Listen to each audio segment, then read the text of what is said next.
નમસ્કાર વિદ્યાર્થીઓ, જો હવે આજે આપણે ધોરણ 9માં તમારે સંસ્કૃતમાં 23/8/2020 જે ટેસ્ટ છે બરાબર, 23 તારીખે એ ટેસ્ટની તૈયારી કરીશું.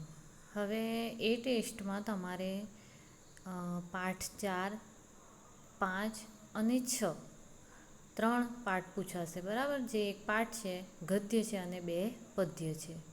પાંચમું અને છઠ્ઠું પદ્ય છે, જ્યારે ચોથું જે તમારું છે એ ગદ્ય છે. હવે જુઓ, તમારે જે પાઠ છે એમની કઈ રીતે તૈયારી કરવાની છે હું તમને સમજ આપી દઉં કે તમારે ભાષાંતર તૈયાર કરવાનું છે, પ્લસ કે ક્વેશ્ચન આન્સર તૈયાર કરવાના છે સ્વાધ્યાયમાંથી, અને તે ઉપરાંત વ્યાકરણના જે પ્રશ્નોત્તર મેં તમને કરાયા છે બરાબર, એ પણ તમારે તૈયાર કરવાના છે. હવે જુઓ, તમારે જે ચોથું પાઠ છે વલ્લભી વિદ્યાસ્થાનમ બરાબર, જે આપણે અગાઉ ભણી ગયા છે અને એના વિડીયો પણ મેં તમને સેન્ડ કર્યા છે. એનું સ્વાધ્યાય તમને લખવાનું કીધું હતું પણ સ્વાધ્યાય સમજાવી દીધેલું છે, અને ગ્રામરના જે ક્વેશ્ચન આન્સર છે એ મેં તમને PDF કરીને સેન્ડ કરી આપ્યા હતા. એમાં જોઈને તમારી તૈયારી કરવાની છે. હવે જુઓ, વલ્લભી વિદ્યાસ્થાનમ એના વિશે હું તમને થોડીક માહિતી આપી દઉં. એનું ભાષાંતર હું નથી કરતી કારણ કે એનું ભાષાંતર ઓલરેડી તમારી પાસે છે જ બરાબર. તો જે વલ્લભી વિદ્યાસ્થાનમ તમારું જે પાઠ છે બરાબર, એ ભૂતકાળમાં આપણા ગુજરાતમાં જે ભાવનગર જિલ્લામાં વલ્લભી નામનું જે વિદ્યાસ્થાનક હતું એની આખા પાઠમાં ચર્ચા કરવામાં આવી છે. તદુપરાંત તે વિદ્યાસ્થાનમાં કયા ગુરુઓ થઈ ગયા, મહાગુરુઓ થઈ ગયા બરાબર, પછી કયા વેદો ભણાવવામાં આવતા હતા, કેવી વિદ્યા ભણાવવામાં આવતી હતી, એની પણ આપણે ચર્ચા કરી ચૂક્યા છીએ. એની સાથે સાથે આ વિદ્યાલયમાં 4 વેદો, 6 વેદાંગો, પુરાણ, ન્યાય, મીમાંસા, સ્મૃતિ, આયુર્વેદ, ધનુર્વેદ, ગંધર્વવેદ, અથર્વવેદ બરાબર, ઉપવેદો, એવા ઉપવેદોનો પણ સમાવેશ કરવામાં આવતો હતો. અને જ્યારે ડિગ્રી આપવાની થાય ત્યારે ચર્ચા વિચારણા થતી, અને ચર્ચામાં જે ઉત્તીર્ણ થાય બરાબર એને સન્માનિત કરવામાં આવતા, એને જમીન પણ આપવામાં આવતી રાજા તરફથી. એવું તમારે વલ્લભી વિદ્યાસ્થાનમાં વર્ણન છે. હવે જો આપણે એનું સ્વાધ્યાય જોઈ લઈએ. સ્વાધ્યાયની પણ મેં તમને સમજ આપી દીધી હતી, પણ પછી એક વખત આપણે એનું સ્વાધ્યાય સમજી લઈએ ફટાફટ બરાબર. જુઓ, સ્વાધ્યાયમાં તમારે પ્રશ્ન નંબર 1 છે કે અધોલિખિતેભ્ય વિકલ્પેભ્ય સમુચિતમ ઉત્તરમ ચિનુત. હવે જો સ્વાધ્યાયના ટોટલી ક્વેશ્ચન આન્સર તમારે તૈયાર કરવાના રહેશે. પ્રાચીન સમયે ગુર્જર રાજ્યે કહ વિદ્યાલય આસીત. પ્રાચીન સમયમાં ગુજરાત રાજ્યમાં કયો વિદ્યાલય હતો? તો આપણે જે પાઠ ભણી ગયા છે એ બરાબર, વલ્લભી વિશ્વ વિદ્યાલય. પછી બીજું છે ઉપવેદા કતિ સંતા. ઉપવેદો કેટલા છે? અષ્ટાદશ એટલે 18, ચત્વાર એટલે 4, સપ્ત એટલે 7 અને પંચ એટલે 5. તો કેટલા છે ઉપવેદો? ઉપવેદો 4 છે એટલે ચત્વાર આવશે. ત્રીજું છે ભાષ્યકાર સ્કંદ સ્વામી કસ્ય શતાબ્દ્ય સજ્જાત. ભાષ્યકાર સ્કંદ સ્વામીએ કઈ શતાબ્દીમાં થઈ ગયા? નવમી ચતુર્થ્યામ ચોથી, સપ્તમ્યામ સાતમી કે પંચમ્યામ પાંચમી, તો ચતુર્થી શતાબ્દી બરાબર, ચોથી શતાબ્દીમાં થઈ ગયા. વલ્લભી કેસામ રાજધાનીમાં આસીત. વલ્લભી કોની રાજધાની હતી? ક્ષત્રપાણામ, મૈત્રકાણામ, દ્રાવિડાનામ કે ગુપ્તાનામ? તો મૈત્રકોની રાજધાની હતી બરાબર, એટલે આવશે એમાં મૈત્રકાણામ. પછી પાંચમું છે મહાવીરસ્ય ઉપદેશ કેન નામના પ્રસિદ્ધ વર્તતે. એટલે કે મહાવીરનો જે ઉપદેશ હતો કે કયા નામથી પ્રસિદ્ધ થયો હતો? આગમ, નિગમ, સ્મૃતિ કે મીમાંસા? તો આગમ આવશે એમાં. પછી છઠ્ઠો તમારો પ્રશ્ન છે કે વલ્લભીનગરે મિલિતાયા જૈન સાધુનામ સમિતિ અધ્યક્ષ કહ આસીત. વલ્લભીનગરમાં મળેલી જૈન સાધુઓની સમિતિના અધ્યક્ષ કોણ હતા? નાગાર્જુન, સ્થિરમતી, મૈત્રક કે ગુણમતી? તો કોણ હતા? નાગાર્જુન બરાબર. યાદ રાખજો આ ક્વેશ્ચન આન્સર, અને તૈયાર પણ તમારે કરવાના છે. હવે જો પ્રશ્ન નંબર 2 છે કે એક વાક્યન સંસ્કૃત ભાષા ઉત્તરાણી પ્રદત્ત. પ્રાચીન કાલાત વલ્લભી કશ્ય કેન્દ્રમાં આસીત. પ્રાચીન કાળમાં વલ્લભી કોનું કેન્દ્ર હતું? તો પ્રાચીન કાલાત વલ્લભી અધ્યયન અધ્યાપનસ્ય કેન્દ્રમ આસીત બરાબર. પ્રાચીન સમયમાં વલ્ભી અધ્યયન અધ્યાપનનું કેન્દ્ર હતું. તમારે જવાબમાં લખવાનું છે પ્રાચીન કાલાત વલ્ભી અધ્યયન અધ્યાપનસ્ય કેન્દ્રમ આસીત. પછી જો પ્રશ્ન નંબર 2 છે વેદાંગાની કતિ સંતિ. વેદોના અંગો કેટલા છે? તો વેદાંગાની 60 સંતિ 6 છે. બરાબર. શ્રી મલ્લવાદી સૂરી કહ આસીત. તો શ્રી મલ્લવાદી સૂરી જૈન આચાર્ય આસીત. શ્રી મલ્લવાદી સૂરી જૈન આચાર્ય હતા. ચોથો પ્રશ્ન છે ભગવત મહાવીરસ્ય જન્મ કદા અભવત. ભગવત મહાવીરનો જન્મ ક્યારે થયો હતો? તો ભગવત મહાવીરસ્ય જન્મ ખ્રિસ્તાત પૂર્વ પ્રાયઃ પંચમ્યામ શતાબ્દ્યામ અભવત. બરાબર. મહાવીરસ્ય જન્મ ખ્રિસ્તની પૂર્વ 5મી સદીમાં થયો હતો. એટલે તમારે લખવાનું છે કે ભગવત મહાવીરસ્ય જન્મ ખ્રિસ્તાત પૂર્વ પ્રાયઃ પંચમ્યામ શતાબ્દ્યામ અભવત. 5મો પ્રશ્ન છે જૈન સાધુનામ સમિતો કસ્ય લેખનસ્ય પ્રસ્તાવ અભવત. જૈન સાધુઓની સમિતિમાં કોનો લેખન પ્રસ્તાવ રજૂ થયો? તો જૈન સાધુનામ સમિતો આગમ ગ્રંથાનામ લેખનસ્ય પ્રસ્તાવ અભવત. બરાબર. આગમ ગ્રંથનો પ્રસ્તાવ પાસ થયો હતો. એટલે જૈન સાધુનામ સમિતો આગમ ગ્રંથાના લેખનસ્ય પ્રસ્તાવ અભવત એવું લખવાનું છે. હવે જુઓ પ્રશ્ન નંબર 3 કે રેખાંકિત પદાનામ સ્થાને પ્રકોષ્ઠાત ઉચિતમ પદમ ચિત્વા પ્રશ્ન વાક્યમ રચયત. બરાબર. કૌંસમાં આપેલા શબ્દોનો ઉપયોગ કરીને પ્રશ્ન વાક્ય તમારે રચવાનું છે. જે અંડરલાઇન કરેલી વાક્યમાં જે શબ્દની નીચે અંડરલાઇન કરેલું છે એ શબ્દને કાઢી નાખવાનું ને એની સામે પ્રશ્નસૂચક શબ્દ મૂકવાનું. જુઓ પ્રશ્ન પહેલો જ છે તમારે કે ઋગ્વેદસ્ય ભાષ્યકાર સ્કંદ સ્વામી આસીત. તો ઋગ્વેદના ભાષ્યકાર સ્કંદ સ્વામી હતા. તો પ્રશ્ન વાક્ય બનાવવાનું હોય તો કેવી રીતે પ્રશ્ન પૂછાય ગુજરાતીમાં? તો ઋગ્વેદના ભાષ્યકાર કોણ હતા? હવે કોણ માટે તમારે સંસ્કૃત શબ્દ આવશે કહ. તો ઋગ્વેદસ્ય ભાષ્યકાર કહ આસીત. બરાબર. પછી બીજું છે મહાવીરસ્ય એટલે કે મહાવીરનો ઉપદેશ આગમ નામના પ્રસિદ્ધ વર્તતે. મહાવીરનો ઉપદેશ આગમ નામે પ્રસિદ્ધ થયો. હવે કોનો ગુજરાતીમાં બનાવવું હોય પ્રશ્નાર્થ વાક્ય તો કેવી રીતે બનશે કે કોનો ઉપદેશ આગમ નામે પ્રસિદ્ધ થયો? તો કોના માટે અહીં આવશે? જો મહાવીરસ્ય સ્ય છે એટલે કશ્ય. બરાબર. કશ્ય ઉપદેશ આગમ નામના પ્રસિદ્ધ વર્તતે. પ્રશ્નાચિહ્ન મૂકવાનું ભૂલવાનું નથી. બરાબર. પ્રશ્નાચિહ્ન મૂકવાનું જ તો જ પ્રશ્ન વાક્ય ગણાશે. પછી ત્રીજું છે જૈન સાધુનામ સમિતિ મિલિતા. જૈન સાધુઓની સમિતિ મળી. કોની સમિતિ મળી? તો કોની માટે? કેશામ સમિતિ મિલિતા. પછી છે નવમ્યા શતાબ્દ્યા વલ્ભીનગરસ્ય વિનાશ અભવત. 9મી શતાબ્દીમાં વલ્ભીનગરનો વિનાશ થયો. કઈ શતાબ્દીમાં વલ્ભીનગરનો વિનાશ થયો? તો કઈ માટે આવશે? ક્યારે વલ્ભીનગરનો વિનાશ થયો? તો ક્યારે માટે? કદા. બરાબર. પછી છે 5મું લેખનબદ્ધ ઉપદેશ વલ્ભી વાચના ઇતિ નામના પ્રસિદ્ધ જાતઃ. લેખનબદ્ધ ઉપદેશ વલ્ભી વાચના એવા નામે પ્રસિદ્ધ થયો.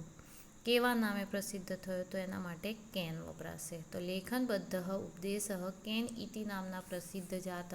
પ્રશ્નાચિહ્ન મૂકવાનું. બરાબર. પછી ચોથું છે કે વચન અનુસાર શબ્દરૂપે રિક્ત સ્થાન પૂર્યત.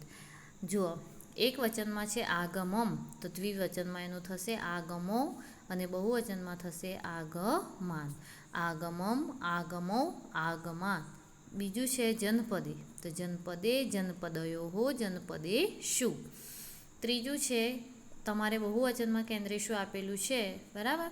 એટલે એક વચનમાં આવશે કેન્દ્રે કેન્દ્રયો કેન્દ્રે શું. આ બધું તમને ત્યારે જ આવડશે જ્યારે તમે વિભક્તિઓ તૈયાર કરશો.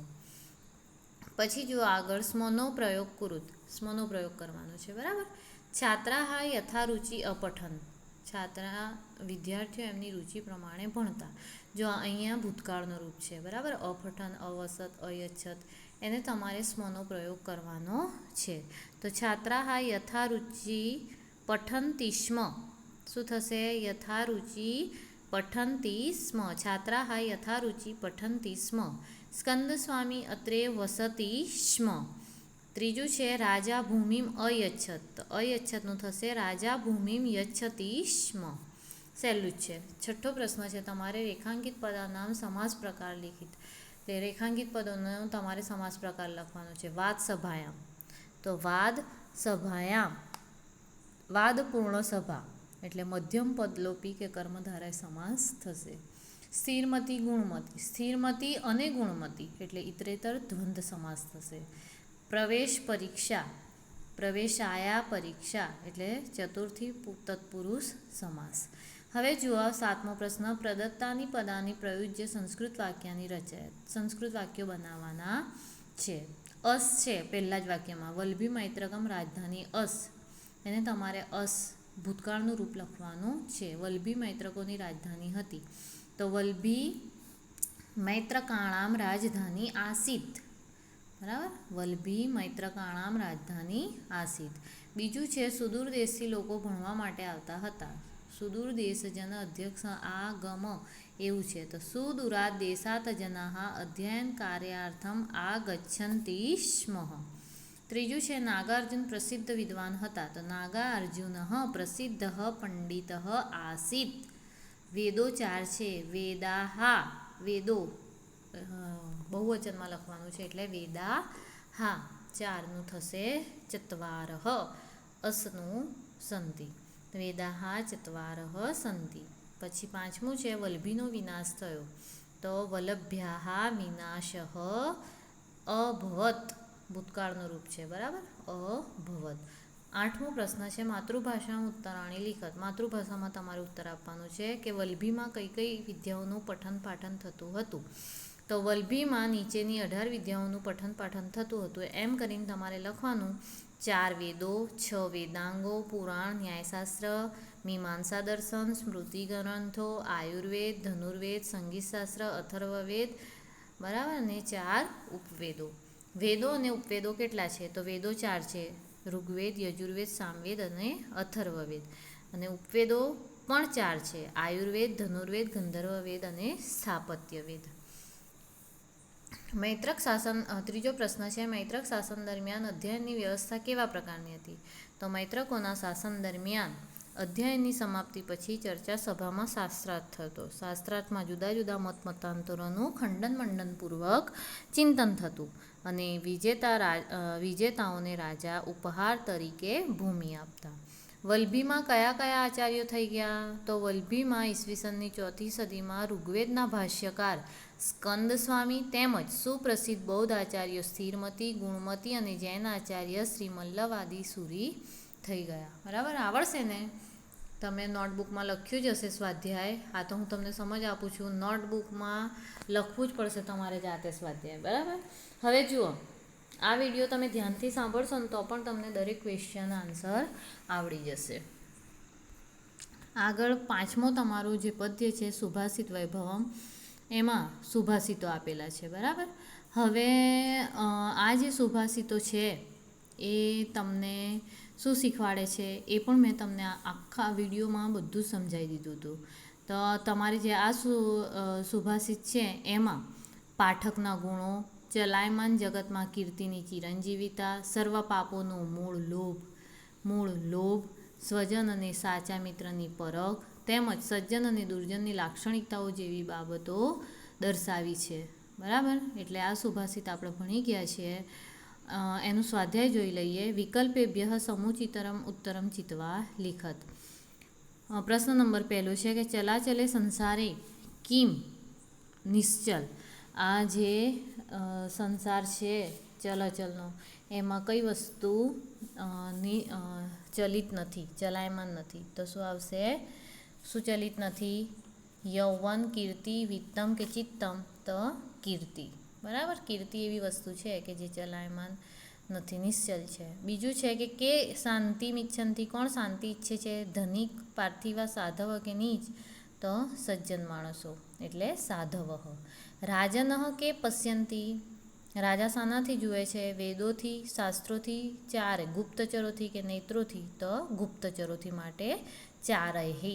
ગુપ્તચરોને શું કહેવાશે? 4 હે.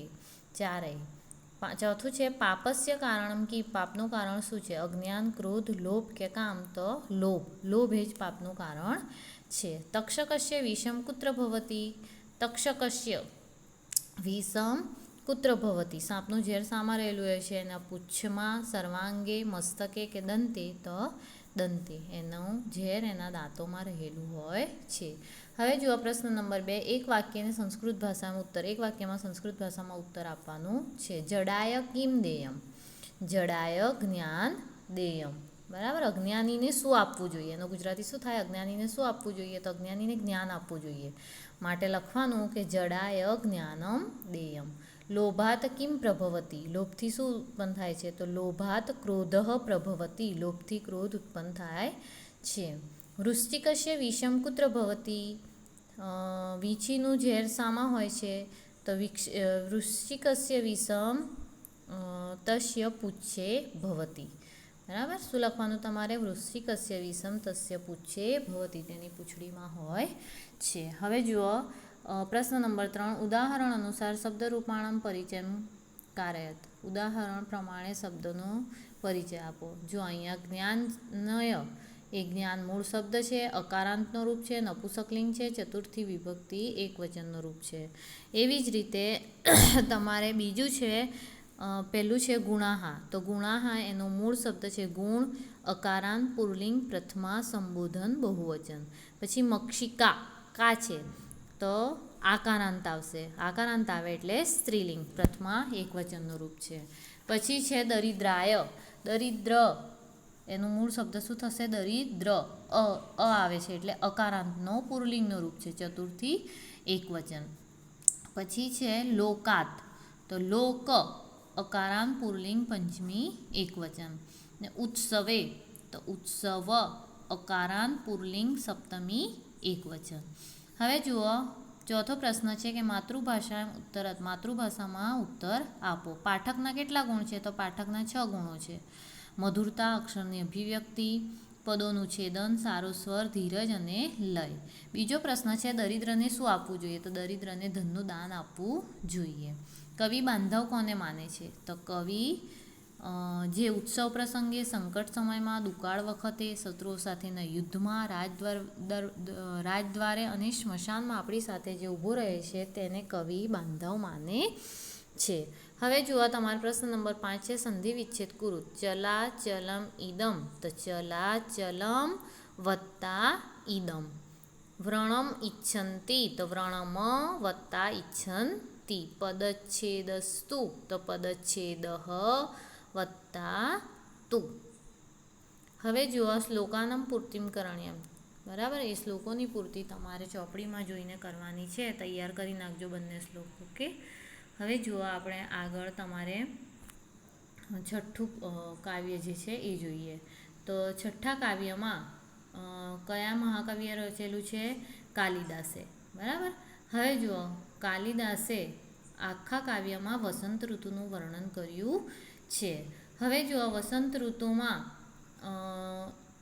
કેવા રળિયામણા દિવસો હોય છે એની ટોટલી માહિતી મેં તમને અગાઉના વિડીયોમાં આપી જ દીધી છે. બરાબર. આખી કવિતા મેં તમને સરસ રીતે સમજાવી છે અને પછીથી એક વખત એ વિડીયો તમે જોઈ લેજો. બરાબર. હવે જુઓ તમારું જે આ પદ્ય છે એમાં સરસ વસંત ઋતુનું વર્ણન છે. વસંત ઋતુમાં કેટલું રળિયામણા દિવસો હોય છે તેનું વર્ણન છે. બરાબર. અને કુદરતનું વર્ણન કરેલું છે. એ તમારે વિડીયોમાં જોઈ લેવાનું છે પછીથી એક વખત. હવે એનું સ્વાધ્યાય આપણે એક વખત જોઈ લઈએ. સ્વાધ્યાયમાં તમારે પહેલો પ્રશ્ન છે કે વિકલ્પેભ્ય સમુચિતરમ ઉત્તરમ ચિત્વા. યોગ્ય વિકલ્પ પસંદ કરીને જવાબ આપવાનો છે. હવે જુઓ એમાં પહેલો પ્રશ્ન છે કે વસંતે પવન કીદૃશો ભવતી. વસંતમાં પવન કેવો હોય છે? સુગંધિત, કઠોર, મૃદુ કે ઉષ્ણ? તો કેવો હોય છે? સુગંધી. બરાબર. પછી બીજો છે કહ મધુરેહે વચોભિ મન નિહંતી. કોણ મધુર ટહુકાઓથી મનને હણે છે? મયુર, મોર, વાયસ કાગડો, કોકિલ કોયલ કે ચટક ચકલી? તો શું આવશે? કોકિલ. ત્રીજો પ્રશ્ન છે તમારે રેખાંકિત પદસ્ય સમાસ લેખત. વાપી જલા નામ એટલે વાવો ના જળને. નો નીનું નાવ એટલે ષષ્ઠી તત્પુરુષ સમાસ. ચોથું છે પદ્મ શબ્દસ્ય અર્થ ક. પદ્મ એટલે કમળ. પદ્મ એટલે કમળ. શું આવશે? કમળ. વદનમ શબ્દસ્ય પર્યાય શબ્દ. વદનમ એટલે મુખ, મોઢું. બરાબર? તમારું જે ફેસ છે તે. એને સંસ્કૃતમાં બીજો કયો શબ્દ વપરાશે? મુખમ. બરાબર? વાદહ મુખમ વાદનમ કે વાદ્યમ તો શું આવશે? મુખમ. બરાબર? વદનમ એટલે મુખ. હવે જુઓ આગળ બીજો તમારો પ્રશ્ન છે કે અધોલિખિતાનામ પ્રશ્નાનામ સંસ્કૃત ભાષા ઉત્તરાણી લિખત. બરાબર? નીચેના પ્રશ્નોનો તમારે સંસ્કૃતમાં જવાબ આપવાના છે. પહેલું છે વસંત સૌભાગ્યમ કસ્મે દદાતિ. વસંત ઋતુનું સૌભાગ્ય કેવું હોય છે? તો વસંત ઋતુ વાપી જલેભ્ય પ્રમદાજનેભ્ય આમ્ર ધ્રુમેભ્ય ચ સૌભાગ્યમ દદાતિ. વસંત ઋતુ કોને કોને સૌભાગ્ય આપે છે? તો વાવોના જળને, સ્ત્રીઓને અને આમ્ર વૃક્ષોને. એટલે તમારે લખવાનું કે વસંત વાપી જલેભ્ય પ્રમદાજનેભ્ય આમ્રદ્રુમેભ્ય ચ સૌભાગ્યમ દદાતિ. બરાબર?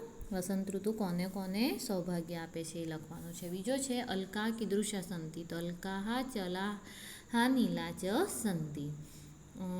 ત્રીજો પ્રશ્ન છે લાક્ષા રસરજ્જિતાની વર્ષાંશી કીદૃશાની સંતિ. તો લાક્ષા રસરજ્જિતાની વાસાંસી તનુની સંતિ. બરાબર? ઝીણા હોય છે. લાખના રસથી રંગાયેલા વસ્ત્રો કેવા હોય છે? તનુની, ઝીણા હોય છે. ચોથું છે યુનામ મન કહંતિ. એટલે કે યુવાનોના મન કોણ હળે છે? તો કોકિલઃ યુનામ મનઃ હંતિ. હવે જુઓ પ્રશ્ન નંબર 3 માતૃભાષામાં ઉત્તરાણી લિખત. વસંત ઋતુ કોને કોને શું આપે છે? તો વસંત ઋતુ વાવોના પાણીને, મણીઓના કંદોરાવાળી સ્ત્રીઓને, ચંદ્રની કાંતિવાળી મણીઓના કંદોરાવાળી અને ચંદ્રની કાંતિવાળી મહિલાઓને તેમજ મોરથી લચી પડેલા આંબાના વૃક્ષને સૌંદર્ય આપે છે. બીજું છે કાવ્યના આધારે વસંત ઋતુ વિશે 5 વાક્ય લખો. સરસ. તમને જુઓ કાવ્યમાં કેટલું સરસ વર્ણન કરેલું છે કે વસંત ઋતુમાં વૃક્ષો ફૂલોવાળા અને પાણી સુંદર કમળોવાળું હોય છે. સ્ત્રીઓ પ્રેમસભર હોય છે. પવન સોડમયુક્ત હોય છે. વસંતમાં સમી સાંજનો સમય સુખદાયક હોય છે અને દિવસો રળિયામણા હોય છે. વસંત ઋતુમાં સઘળું અતિશય સોહામણું હોય છે. છે ને ઇઝી એકદમ. પ્રશ્ન નંબર 4 ક વિભાગ ખ વિભાગેન સ યથાર્થ રીત્યા સંયોજાત. યોગ્ય રીતે તમારે જોડવાનું છે કાવ્યની પંક્તિ પ્રમાણે. તો સલીલમ. બરાબર? સલીલમની સામે આવશે સપદ્મમ. પાણી કેવું છે? કમળોવાળું. પ્રદોષાહા. પ્રદોષા સુખાહા. બરાબર? પ્રમાદ જનાનામ અલ્કેશુ. બરાબર? સ્ત્રીઓ તો અલ્કેશુ. ગુરુણી વાસાંસી. શું આવશે? વિહાય. તમારી પંક્તિ પ્રમાણે લખવાનું છે. જે શબ્દો પાસે પાસે આવે તે. જનઃ ધત્તે. તો શું આવશે? તનુની વાસાંસી. બરાબર? આવી રીતે તમારે સ્વાધ્યાયના 3 પાઠના સ્વાધ્યાયના ક્વેશ્ચન આન્સર કરી નાખવાના છે અને એની સાથે સાથે તમારે વ્યાકરણના પ્રશ્નોત્તર મેં જે લખાયા છે એ પણ તૈયાર કરવાના છે. બરાબર? આશા રાખું છું કે તમને સમજ પડી ગઈ હશે. પરીક્ષાની તૈયારી કરજો. 23 તારીખે આપણું પેપર છે. બરાબર? Best of luck. અસ્તુ.